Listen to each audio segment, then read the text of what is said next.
Olá, me chamo Gabriela Araújo. Estou aqui representando a Faculdade Internacional da Paraíba, FPB, aqui em João Pessoa, e nós somos do curso de Educação Física. O nosso trabalho é sobre a distrofia muscular do Duchenne, os aspectos biológicos e a atuação da educação física, né, que é o nosso curso. Então, esse trabalho tem como conteúdo falar, né, sobre a distrofia, que é uma doença genética neuromuscular ligada ao cromossomo X, afetando principalmente indivíduos do sexo masculino. Então, nesse trabalho, nós vamos abordar o papel da educação física, os conceitos, a incidência e os tratamentos emergentes. Começando com a conceituação, né, da distrofia, ela é uma doença genética recessiva ligada ao cromossomo X, caracterizada pela ausência ou deficiência da distrofina. A distrofina é uma proteína crucial para a estabilidade das células musculares.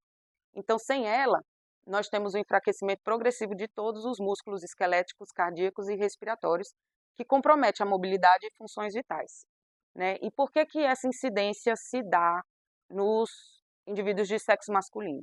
Porque os indivíduos de sexo masculino são compostos pelos cromossomos X e Y, e as mulheres X e X. Então, quando há essa, esse problema, vamos dizer, no loco do cromossomo X, a mulher tem outro cromossomo X para compensar, né? E o homem não tem. Então, por isso que essa incidência é maior no sexo masculino.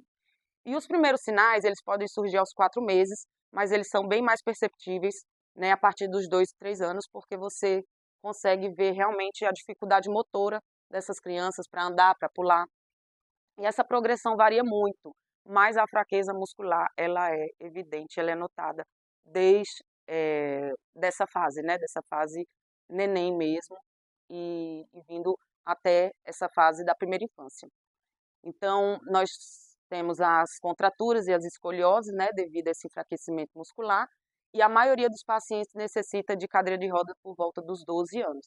Então, temos os sinais motores, né, que é o atraso para andar até os 18 meses, andar nas pontas dos pés, devido à fibrose que ocorre nas panturrilhas, que é uma das características dessa doença, que é andar assim nas pontas dos pés, as quedas frequentes, tem a manobra de Growers, que ela também é uma manobra que ela é vista, né, muito verificada em praticamente 100% dos pacientes, que devido à fraqueza muscular nas coxas e no quadril, quando a criança está deitada, ela faz um rolamento para ficar de decúbito frontal, né, e apoia os braços para conseguir ter essa força para se levantar da cama. Então, isso é conhecido como a manobra de Bruce.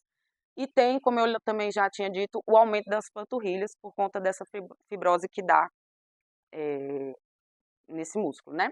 E tem os sinais não motores, que são os desafios emocionais, comportamentais, porque é muito complicado numa escola, por exemplo, ter uma criança que não consegue acompanhar o desenvolvimento das outras, né? Então fica de fora das brincadeiras, fica de fora do convívio social.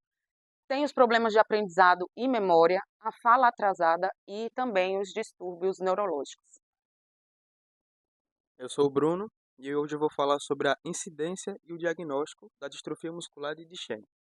E ela afeta cerca de 20 em cada 100 mil nascimentos masculinos e se manifesta entre 2 a 3 anos, tá? E o diagnóstico ele é feito primeiramente pelos pais, que vê uma patologia diferente, vê que a criança tem uma formação diferente das demais e é daí que começa o diagnóstico para os tratamentos. Entre eles nós temos o teste genético, que é a análise de DNA para as mutações no gene da distrofia muscular, e assim confirmando o diagnóstico e auxiliando em tratamentos futuros.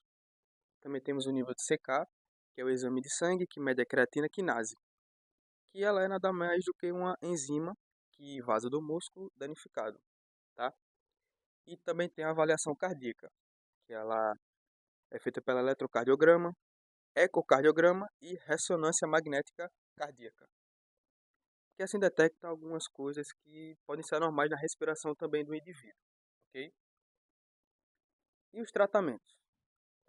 Não há cura para a distrofia muscular, mas o que pode ser feito é alguma coisa mais sustentável para esse indivíduo. Tem alguns tratamentos para que ele se sinta mais confortável e também consiga fazer algo prático do dia a dia, sem sentir desconforto. Entre eles nós temos o uso de corticoides, que retardam a perda de força muscular, melhora a função pulmonar, cardíaca e prolonga a sobrevivência. Medicamentos cardíacos, inibidores da ECA e beta-bloqueadores, que podem retardar a progressão da cardiomiopatia. Okay? E também, lógico, a fisioterapia, que ela previne contraturas e também é um processo muito interessante, porque você vai melhorar a flexibilidade, melhorar a força e o equilíbrio do indivíduo. Me chamo Anderson e agora eu vou falar um pouquinho sobre o papel da educação física na DMD. O profissional da educação física é essencial no manejo da DMD por quê? Porque ele ajuda a manter a capacidade funcional, previne retrações musculares e deformidades. Além disso, melhora a qualidade de vida. As atividades devem ser leves e moderadas, evitando alto impacto ou exaustão. O foco é na mobilidade articular, fortalecimento de baixa resistência e alongamentos. Nós vamos ter 3 benefícios principais, que são manutenção funcional, atividades leves e moderadas para preservar a capacidade funcional e mobilidade, prevenção de deformidades, que são alongamentos e exercícios para evitar retrações musculares e deformidades, e o bem-estar geral, que melhora a autoestima, socialização da qualidade de vida através de atividade física.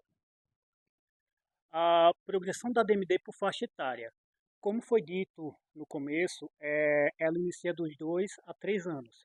Aqui nós vamos ter um pequeno esquema sobre a faixa etária do progresso que essa distrofia acontece.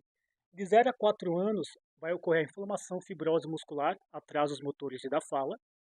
De 5 a 7 anos temos a fraqueza muscular progressiva, aumento da panturrilha e dificuldade em pé.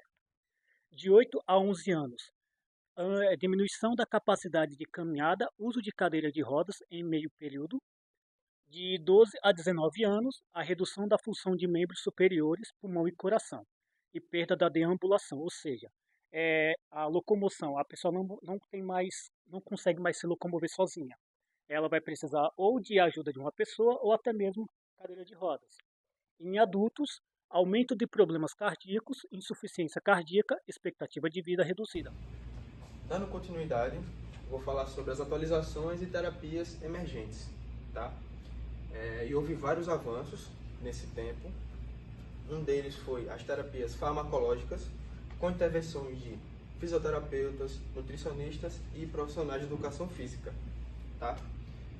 Recentemente, o SUS publicou pela primeira vez uma terapia inovadora, que é o medicamento Elevidys, que ele beneficia pacientes entre 4 a 7 anos de idade.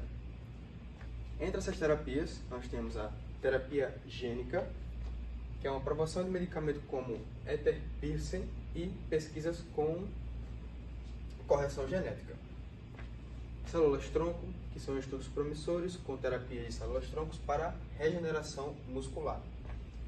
E moduladores e inibidores, que são pesquisas com moduladores de utrofina e inibidores de miostatina para melhorar a função muscular. Temos os avanços no SUS, né, com a terapia de Elevidys, que o Bruno comentou agora. Em fevereiro desse ano, e engraçado porque foi no mês da conscientização de doenças raras, né? Então, em fevereiro agora de 2025, o Ministério da Saúde do Brasil aplicou pela primeira vez no SUS uma terapia gênica inovadora para tratar a DMD, utilizando o medicamento Elevidys. Essa ação, em cumprimento a uma decisão do Supremo Tribunal Federal, beneficiou 2 pacientes entre 4 e 7 anos no Hospital de Clínicas de Porto Alegre, né? Esse medicamento visa estabilizar parcialmente a função muscular, embora não seja uma cura definitiva, né? Também não temos essa cura ainda. E a logística foi complexa, envolveu a importação do medicamento da Alemanha, o transporte em condições específicas de temperatura e a capacitação dos profissionais. O medicamento tem registro condicional da Anvisa até o dezembro de 2029, com um preço de 11 milhões por dose, e representa um avanço significativo no tratamento da DMD no Brasil. Então, aqui o resumo, que nós tivemos 2 pacientes beneficiados esse ano, né? O custo por dose é de 11 milhões e nós não temos a aplicação de apenas uma dose. Então, é um medicamento custoso, né, para o SUS, né, para o governo. Por isso também que foi em cumprimento a uma decisão do Supremo, com certeza tivemos aí famílias exigindo na justiça esse medicamento e graças a Deus o SUS agora tem aplicado. E essa temperatura, né? Como a gente pode imaginar um medicamento vindo da Alemanha a menos 80 graus. Então, assim, a logística e os custos para o tratamento dessa doença são bastante complicados. Mas os avanços em pesquisa estão aí e a tendência é a gente conseguir para todo mundo.